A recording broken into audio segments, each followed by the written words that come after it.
तो पुण्यात्मा वो लोक है, सुख का सागर है। वहां झरने बह रहे होते हैं, कहीं पर फवार पड़ रही हैं, फवारे लगे हुए अपने आप, और यहाँ तो पत्थरों के पहाड़ है, वहां हीरे मोतियों के पहाड़ है। इतनी सुंदरता है, इतनी उनकी खूबसूरती है, क्योंकि भगवान ने बताया, आंखों देखा, उन संतों ने बताया। उन संतों को मालिक ने एक संकेत कर दिया था कि तुम ज्यादा ओपन ना करना, उस महिमा को बता अवश्य दो। तो उन्होंने कोड वर्डों में तकरीबन बात कही, लेकिन वो न इन संतों का समझ में आई, न इन पंथों के। वो तो परमात्मा बुद्धि देता है, और इस दास पर वह कृपा करी, इन सदग्रंथों को समझा और आपके रूबरू किया। तो क्या बताया है कि वो जो सतलोक है वो सुख सागर है। मन तू चल रहे सुख के सागर, जहां शब्द सिंधु रत्नागर। अब कहते हैं सुख सागर की क्या डेफिनेशन बताई है कि शंखों लहर मेहर की उपजे, और कहर नहीं जा कोई, दास गरीब अचल अविनाशी, सुख का सागर सोई। शंखों लहर मेहर की उपजे। अपने आत्मा देखो, कई बार ऐसा होता है, कितना ही प्यारा व्यक्ति हो और दूसरे को टेंशन हो जा किसी बात से, मन उससे भी बिगाड़ बैठे 2 मिनट में, वह उसके ऊपर कहर की लहर सवार थी। जैसे कई बार दास के साथ तो बहुत बार हो जाता है, जब अकेला बैठा होता हूं, ऐसी हिलोर सी उठती है अंदर से, जैसे कोई भी प्रयासा नहीं लगता, सब अपने से दिखे, चाहे किसी ने कितना दुख दे रखा है हमारे को, उसके प्रति भी द्वेष पैदा करने से भी नहीं होता। तो वो मेर की लहर थी, और उसके जाने के बाद फिर नो का नो खचड़ा भर जाता है। वह ऐसी तरह की मन में खट्टापन, वह बुराई सी आ जाती है। तो वहां सतलोक के अंदर ऐसी लहर शंखों रहेंगी, और वहां कैर नहीं जा कोई, वहां कोई दुख नहीं। अब आप रोज सुनते हो, कहते हैं यात्रा में जा रहे थे, एक परिवार के 3 सदस्य मर गए, एक बूढ़ा और एक पोता बच गया। बताओ अब कितना अच्छा परिवार है, कैसा दिल लग रहा है हमारा, जैसे हम यहाँ रहे सदा के लिए। यदि यहाँ मृत्यु ना होता, हम इतने ढीठ हो रही इन दुखों को सहन करने के, हमने कोई परवाह नहीं। या मृत्यु भी अन्यों भी नहीं पता कब हो जाए, और फिर इसे लोग में हम कहती यहाँ जड़ गाड़ के बैठ गए बिना ज्ञान के, हम सोचे यहाँ से हिलें कोई नहीं। तो यह हमारी दुर्बुद्धि है, और इस दुर्बुद्धि को इस तत्व ज्ञान से हटाया जाएगा, जो अब दास सत्संग आज आपको सुनाने जा रहा है। और ये 100 की 100 सत्य मान लेना, किसी डूम बाट के गीत नहीं है, ये गॉड गिवन ज्ञान है, spiritual knowledge, God given, complete God given, उस पूर्ण परमात्मा का दिया हुआ। इसमें एक भी बात कच्ची मत समझना। अभी तक आपने लोकगीत सुने हैं, लोकगीत, दंत कथा सुन रखी है, उनको आप पता नहीं था वो क्या बताना चाहते हैं आपको। क्या बताते हैं कि शंखों लहर मेहर की उपजे, और कहर नहीं जा कोई, दास गरीब अचल अविनाशी।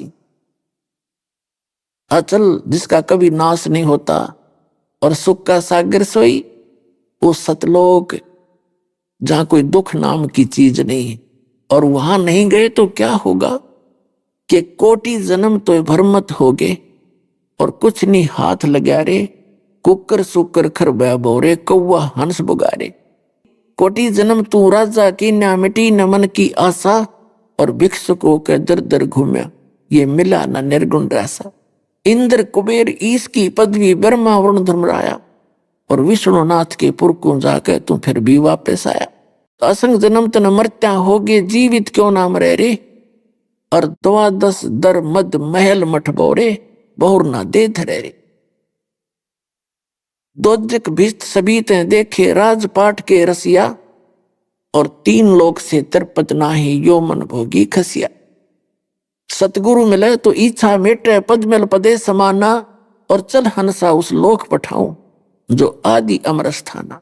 4 मुक्ति जहां चंपी करती, माया होरी दासी, दास गरीब अभय पद पर से वो मिले, राम अविनाशी। अपनात्माओं,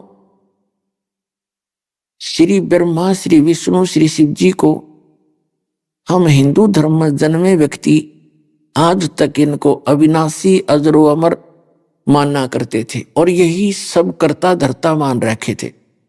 फिर कभी कभी कोई घनी गहराई से ज्ञान बताने वाला आता था, तो कहता था ब्रह्मा जी की तो मृत्यु होती है, विष्णु और शिव जी की मृत्यु नहीं होती।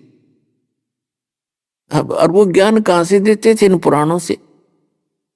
ब्रह्मा विष्णु महेश की मृत्यु, ये नासवान, ये खुद कहते हमारी तो जन्म मृत्यु होती है, हम अविनाशी नहीं है। तो ये क्या था? ये लोक वेद था, ये दंत कथा थी, शास्त्र विरुद्ध ज्ञान था, ये शास्त्रों का ज्ञान हमें प्राप्त नहीं था।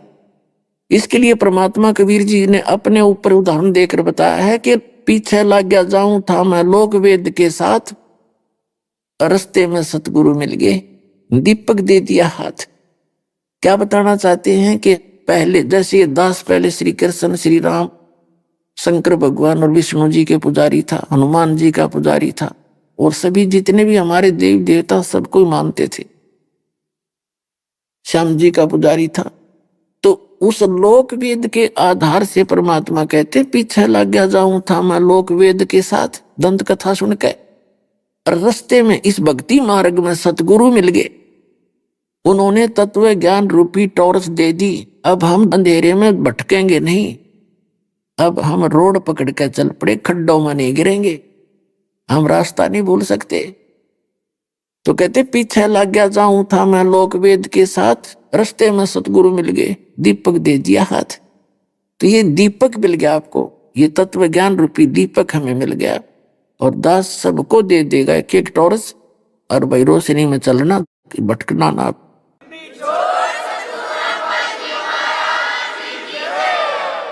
अब आपको दिखाते हैं। इन्हीं सदग्रंथों को हम शिरोधार्य माना करते थे। ये देवी पुराण थी, विष्णु पुराण थी, शिव पुराण थे, जितने भी। और इनमें लिखा क्या था? श्रीमद् भगवद गीता, पवित्र चारों वेद, पवित्र गीता, इनको हम शिरोधार्य मानते थे। और हमारे धर्म गुरुओं को इसका कख भी पता नहीं। Even writer of the Gita, writer of the Purana, उनको पता नहीं। राइटर ऑफ द वेद, उनको पता नहीं इनमें लिखा क्या। पुणात्मा और रैम किया दाता ना आपके ऊपर। इस दास को यह बुद्धि दी, इन सदग्रंथों को ठीक से जाना और आप तक पहुंचाया। ये मेर है उस मालिक की। ना ये काल के दूत इतने भयंकर हैं, ये तो ग्रह समझ लो, आपस में लड़ा मारते हैं झूठी बकवाद करके, वो ऐसा है, वो ऐसा है। और मेर करी दाता ने ऐसे इंस्ट्रूमेंट दे दिए। दास को सफलता इसी से मिली है कि सदग्रंथ दिखाए सबसे पहले। दास को इन सदग्रंथों की कति आवश्यकता नहीं थी, क्योंकि जैसे शुरू शुरू में हमारे भक्तों को भी अन्य गुरुओं के चेलों ने, नकलियों ने कहा कि वो किसा गुरु जी है तो पुस्तक पढ़ पढ़ सुनावे, गुरु टीचर तो वो होता मुंह जुबानी सुनावे। मैं कहा मुंह जुबानी सुनानिया नाश कर रखे। अब अपनी अपनी कह गए इस दुनिया के माँ, बिन साहिब की बंदगी कहीं ठोर ठिकाना ना। तो दास ने नहीं परवाह करी, आपके रूबरू करता रहा। आज सफलता मिली दास को, नहीं तो ये लालटेन ना दिखाता तो ये और बात बिगड़ जाती। जैसे एक अंदाजा रहा था रात्रि के समय, हाथ में लालटेन जगा करके, लंप ले करके, आगे से बच्चे आ रहे थे उछल कूद मचाते हुए अंधेरे में। उस वृद्ध अंधे ने कहा कि बच्चों देखना, बेटा मुझे दिखाई नहीं देता है, ध्यान से चलना, मुझे दिखाई नहीं देता। अभी आपने सुने संत रामपाल जी महाराज के मंगल प्रवचन।